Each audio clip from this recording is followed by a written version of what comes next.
Hello, everybody. Thank you for sticking around and talking to listening to my drivel on our grow lights.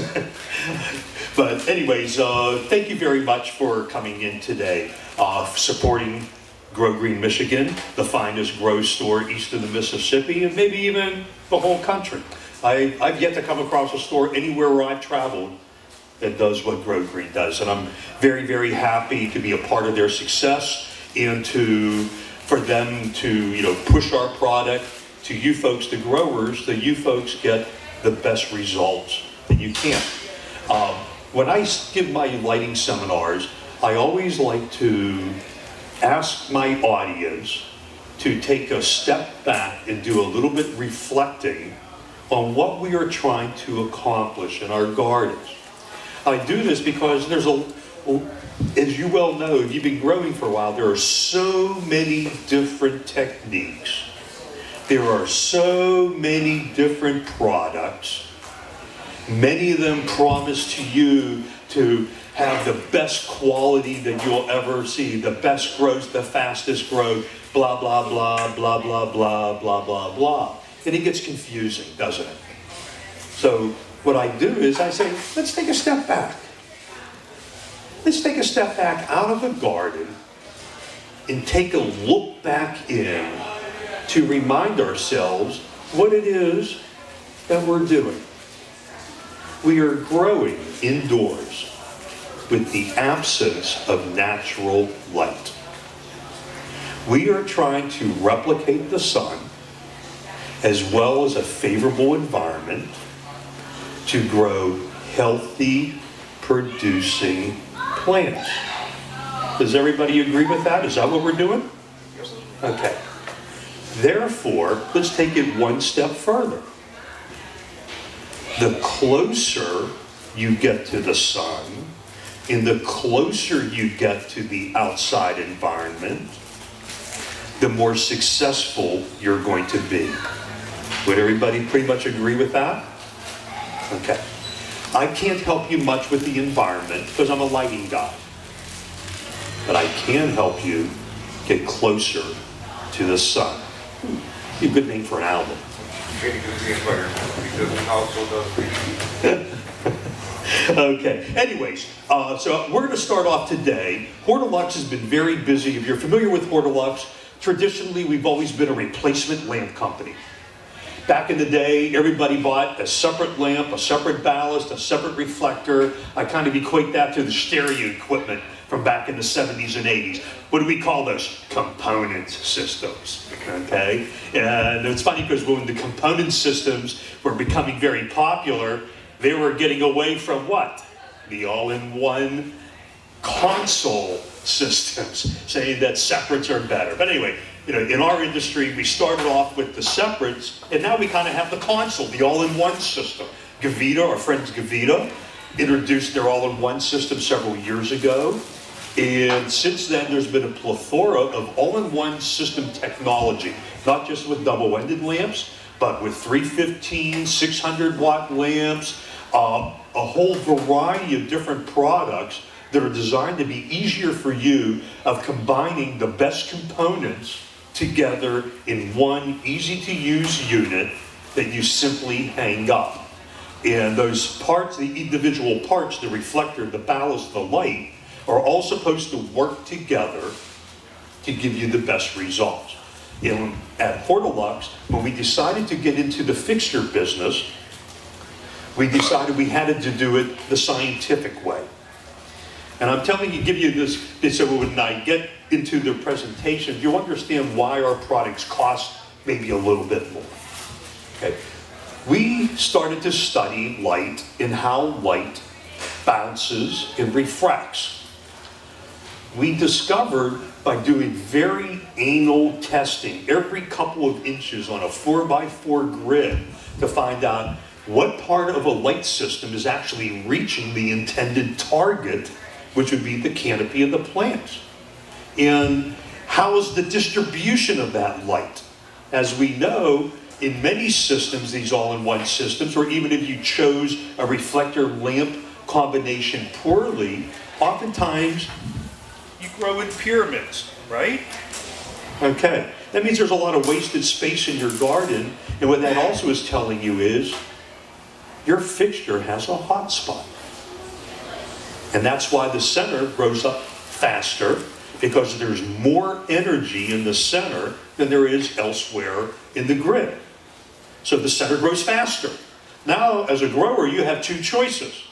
Continue to raise the lamp to give the center the best distribution by having it at 3 feet or 4 feet or 30 inches over the lamp, which then brings it further away from the part of the garden that's not growing as fast. And it just emphasizes the pyramid. Or you cut the top off to allow the sides to catch up, but the center is always getting more energy, so it's always growing faster, which means you're constantly lopping the center. And nobody likes to do that. So how about if we just get better distribution of light? So let me start talking now about my CMH system. Does anybody here use a 315 lamp? Great, I'm raffling one off at the end of the talk. Then maybe you'll get ours, okay? So, what did I do? I turned it off. There we go. This is our 315 system. If you've been walking around, I recognize a couple of you folks that have already stopped by my booth. I have this on display in my booth. And this is our 315 system. There's our new lamp. And of course, the lamp comes included with the box. The lamp is being made by us in our plant. Everybody here knows who Hortilux is? You all know that we make our lamps in America, right? Do you know we make them in Ohio, next door? 3 hours away in Mentor, Ohio, our lamps are made, including our new CMH and including the final assembly of our system. We are also using local metal shops to do the metal folding. You know what? I'm going to fall off of here. I'm going to come down so I don't fall off there. I'm just going to sit. It's kind of casual. There we go. Thank you. Okay, so we're using local Ohio companies to do the metal stampings and foldings. We make the lamp. All the pieces are sent to us, and we do the final assembly in our plant. We do buy the ballast. It is the latest generation square wave ballast, which is what CMH is really like. It is both 120 and 240 compatible, so depending on, doesn't make a difference what your input is. You don't have to worry that you bought the wrong system like you have on some of the others. Okay? So let's go next. There's your dimensions. It's very compact at only a little over 10.5 inches tall, 15 inches wide. The target area is a 3x3 at 3 feet over the canopy. A 3x3 at 3 feet over the canopy. So, let's talk a little bit again more about the reflector design. Again, we have designed our reflector to put more light on target. And here's the perfect example. We're on the top. A very, very popular 315 is on the bottom. I'm going to point something out. The very, very popular 315 that's on the bottom was the first company to come out with an all-in-one 315. They were the ones that renamed it LAC. And that's a good system. A lot of people use them. It's a good system.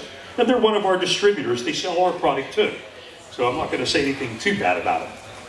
But let's look at the differences. Look at all this wasted light right here. Very little here. Look how uneven the light is, hot spots and shadows. Matter of fact, does anybody here kind of know which system I was referring to? The one that it has, the reflector design has pebbled on the 4 sides, and the 4 corners are shiny, and then it's pebbled, shiny, pebbled. Who sees the X? It looks cool. It looks cool. It looks high tech. but it's very low tech. And this is one of the better ones. So, who wants to light the walls? We growing any plants on the walls? We growing plants on the floor? Let's put the light on top of the canopy, making that reflector and light more efficient, because you're putting more of the available energy on top of your plants for better growth. And that's what we're talking about. Our lamp that we are making is ANSI rated for open fixture, and we are letting the UV out. 50% more UV. Come on over to my table later, and I have a Ushio lamp on my table, and I'll show you right on the socket, it says UV block. Why? And they claim, and the companies that use that lamp in their fixtures all claim that it has increased ultraviolet. But right on the lamp, it says UV block. Well, why is that? Well, those lamps, which are very good, they're usually Ushio, Philips, high quality lamps, very good spectrums. I mean, they've been out for a while now, people are loving them. A very good spectrum. But the lamps were originally designed for retail environments, in high bay fixtures. Some department stores or warehouses like to have a pure white output. That would be your 31, I think, if I'm not mistaken. And somewhat the softer, a little bit yellowish. That would be the other one. Now they both do well for growing. One's a little bit bluer, one's a little bit redder. So folks have used it, but my spectrum will beat both of them. You don't need two spectrums in a CMH. One, a very good one. So you can see 50% more UV, and look at the IR, the far red. Just like I'm going to be showing you in my next system, our SE600, we're discovering, just as we've recently discovered the UV's important, so is the far red above 700.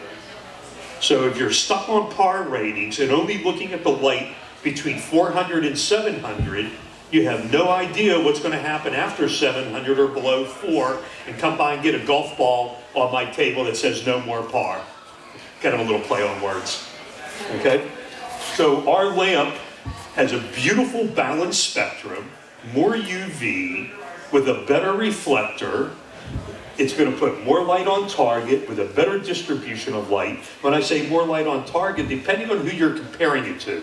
Yeah, the one that I was mentioning earlier from Sunlight is about the best one in the market up till now. Ours puts 8% more light on the 3x3 target and a 30% better distribution of the light. You saw that in the shadows in the picture I showed you. Get to some of the cheaper systems out there, you might get 15% more light on target. Okay? So, this is the specs as far as input voltage, amperage, and all that stuff. Your light uniformity, very good figures. Okay? And that is our 315. Before I move on to the next system, are there any questions about the 315 system? Yes, sir. The green spectrum that was in it, a lot of people Let's say go back. it's not usable by plants, a lot of people would argue, but I've heard controversial evidence that it is usable by plants. Absolutely. It can actually go through the leaves and penetrate. Okay. Well, the penetration, it's my understanding, far red spectrum is the most beneficial for penetration. Think about what far red and infrared is used for, especially in the military. That's the penetrating light to see through walls. So that means the light penetrates through the canopy, penetrates the ground, gives even energy directly to the root system. Okay? Green energy, at one time they felt that plants didn't need it, only because green light doesn't wake the plants up. But it certainly doesn't mean it doesn't use it. Green light is prevalent all day long when they're outside. They do use it. I'm learning more about that as well. But no, you don't. That's why those LED units that only have blue and red lights in them, don't do a particularly good job. Plants want a balanced spectrum, period. That's what they get outside. Just slight shifts from blue to red from the spring to the fall. But it's still a full spectrum all the way through. All the way through. Okay? You want to load up the next one? Let's do the SE600, please.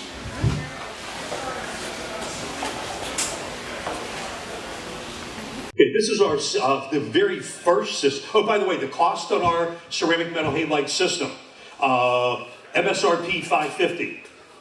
They're selling it today for $440. How long is the warranty? I'm sorry? How long is the warranty? 3-year warranty. 1 year on the lamp, 3 years on the fixture and ballast. Okay? How often Yes. should we replace LEDs?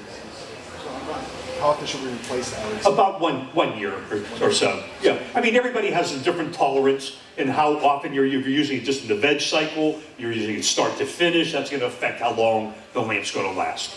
Okay? The lamp itself is in 105 MSRP, and they're doing them for $87.50 today. Okay?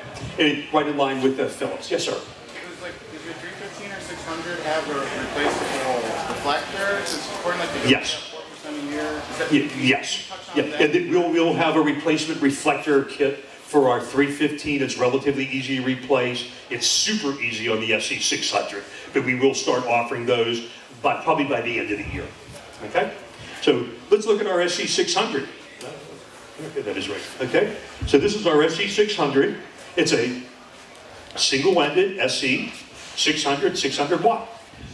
The lamp that comes with this is our ceramic HPS, and we'll talk about the lamps separate, but let's just talk a little bit about the reflectors. Again, here's the size. Again, relatively compact, only 7 inches tall. This is the lamp that comes with it. Our new ceramic HPS lamp. It is our new best flower lamp. Better than our super HPS. It also comes or has a 4x4 target area at 3 feet over the plant. Okay? Gives you an idea if you're going to be doing multiple, how you can space them. The reflector design is exactly like what I was talking about with our 315. Designed to put more light on target with a better distribution of light. Here's some of the figures that you might want to see. But you can also see how you take a reflector that is designed around a specific lamp and how it's going to perform a lot better than a one reflector fits all mentality. This system will also fire our Hortilux Blue 600, which is our best veg lamp. I just told you the ceramic HPS is our best flower lamp. Well, this is our best veg lamp, and I have about 10 systems out there by my booth where this system comes with a free blue for your best veg. And the system's on sale for $400 today. 2 lamps, 1 reflector, 1 ballast, $400, you can't beat it. This is the spectrum of my Hortilux Blue for the best veg. You can see the nice, complete, balanced blue-red spectrum. And on our growth chart, you can see that we consider it to be the best. And then again, our new best flower lamp. And this is the spectrum that it produces. And again, look at that far red spectrum from 700 and beyond. It is so fat, it goes up and past 800, way into the IR. Talk about penetrating energy. This guy is going to grow for you, okay? You'll see very balanced blues, more than our Super HPS, as well as, of course, more reds than our Super HPS. That's why it's our new best flower, but, you know, life's a compromise. No 1,000 watts, only 600. Why? Because the pressures in the arc tube that are necessary to get that kind of a spectrum makes the lamps unstable. And, you know, trust me, we know it's a 1,000-watt market. And when our engineers showed us this lamp, and we looked at it and go, oh my God, that's incredible. When are we going to get 1,000? That was the first question we asked them. And they looked at us and they go, if you knew how hard it was to get a 600 watt version of this lamp stable, you would not be asking us for 1,000. Life's a compromise. Okay? And of course, it will also fire a regular 600 watt HPS if you decide at a later date just to use a standard HPS. It's a 600 watt ballast attached with a mobile socket. It'll fire any of our 600s, anybody else's 600 watt mobile socket lamps.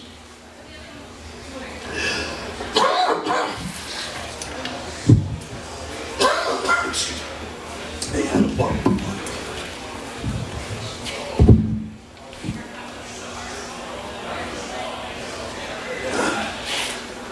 Thank you, sorry. Okay,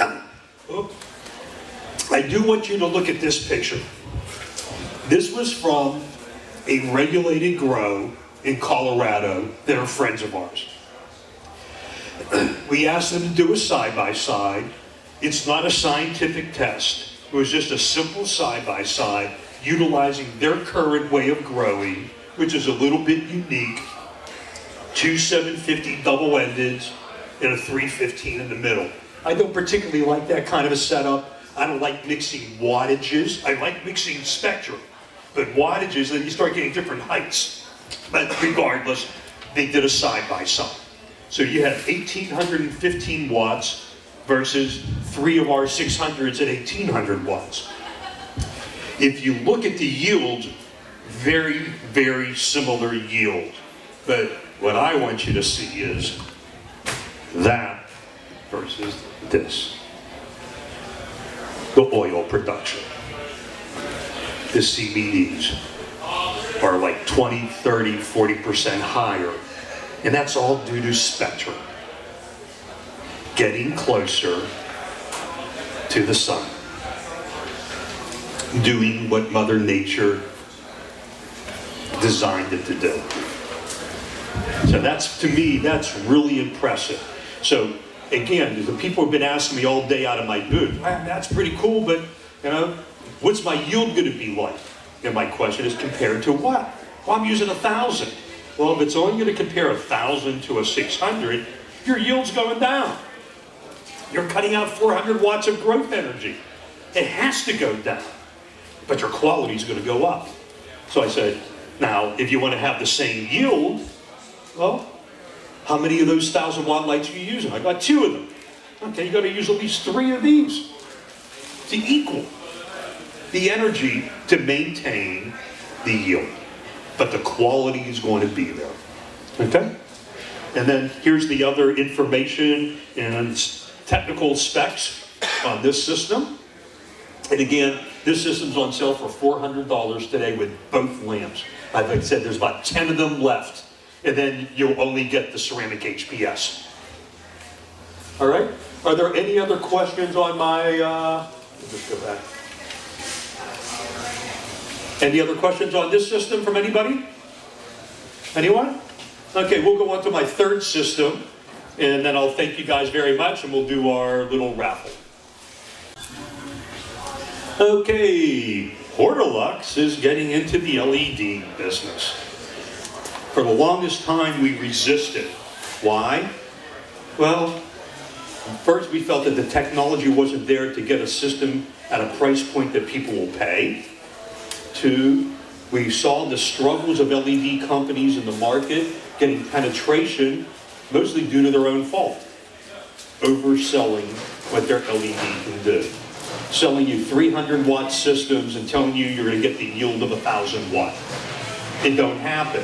They're able to do it in metrics because you start looking at how much gram per watt and things of that nature, and it might exceed that of HPS, but when you're talking total yields, it's way down, okay? But then, you know, LED technology started to get a little bit better, and then we also started to notice a trend that a lot of the LED systems have been relegated to veg. And then they moved to HPS for flower. So we thought, you know, that might just be a better way of using LED at this time. Oh, how many folks here use T5s to veg? Okay? You're using a lower wattage, lower heat alternative, okay? And it works. You get a good spectrum, and it works, okay? But there's times you're looking to improve, get more efficient, and that's where LED can come in. Because at 240 watts, oh, there's our system. I kind of got ahead of myself talking. I should have been clicking the pictures. Let's just catch up a little bit. There's our spectrum, okay? Take a look at this spectrum. This is going to beat any standard T5. And here's where a situation where 240 watts equals 432. LEDs are more efficient than fluorescent, so it's a fairly fair fight. And we will beat them. The only T5s that won't beat it is our power veg, because of the way we do that with the ultraviolet and so forth. As you can see with this spectrum, no ultraviolet to speak of. Yeah, there's a tiny little drop off. We are not claiming UV with our LED. We are claiming IR, but there's a healthy amount of IR. Way more than you get in T5s. So if you're looking for a lower wattage, lower heat alternative to veg, this is a very, very viable alternative. And I will tell you, this spectrum was tested on cannabis in a legal regulated grow. They tested 9 different spectrums for us. And we only asked them to test veg, which is unusual because you look at the spectrum and it looks like a start to finish spectrum. Okay?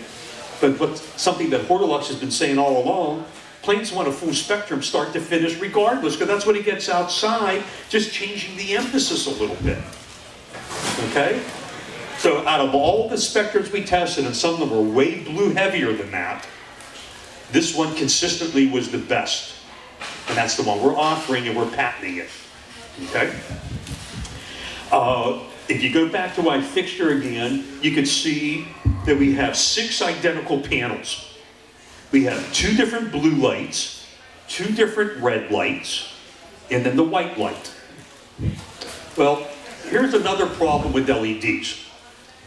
Many companies are doing arrays similar, mixing blues, reds, whites, and so forth. But what they also aren't understanding is oftentimes they're mixing 5-watt white chips with 3-watt blue chips with 4-watt red chips, and then wiring them all together with no power regulator. They're just all fighting for the same voltage, which causes what? You're agreeing with me. What does it cause? Well, you get some bleaching, but you also get uneven growth, waves. I've seen pictures of some big grows out west that were using LEDs, and it looks like waves because certain parts of the system are brighter than the other. Because even in the 5-watt chips, some of those only draw 4.9 and 4.8. Some of them draw 5.1 and 5.2 from just normal production variances. So how did we overcome this? Remember, we're Hortilux. We're talking about more even light distribution. Our engineers came up with a power regulating circuit. It's actually, each one of the panels has it. It's actually this right here in each of those panels. Think fuel injection for your car. The precise amount, the gas, air, fuel mixture goes into each cylinder. Our power regulating circuit makes sure that each board, as well as each diode on the board, receives the proper voltage for the proper output for what? More even light distribution on your garden. More even growth for your garden. Okay? So let's go ahead again a little bit. And again, here's your numbers, your efficacy numbers and so forth. This is a 120 volt system. However, you can easily convert it to 240 just by replacing the plug. If you need to go to 277, It can be done, just let us know. It needs I was told that the unit can handle it, but there's another piece that needs to be added, a resistor that needs to be added, and I'll find that out for you. But most folks will be happy with the 240 or 120 on it. Okay? And that's my LED. Okay? Any questions on my LED system? No? Okay. How about raffle? We want to do a raffle?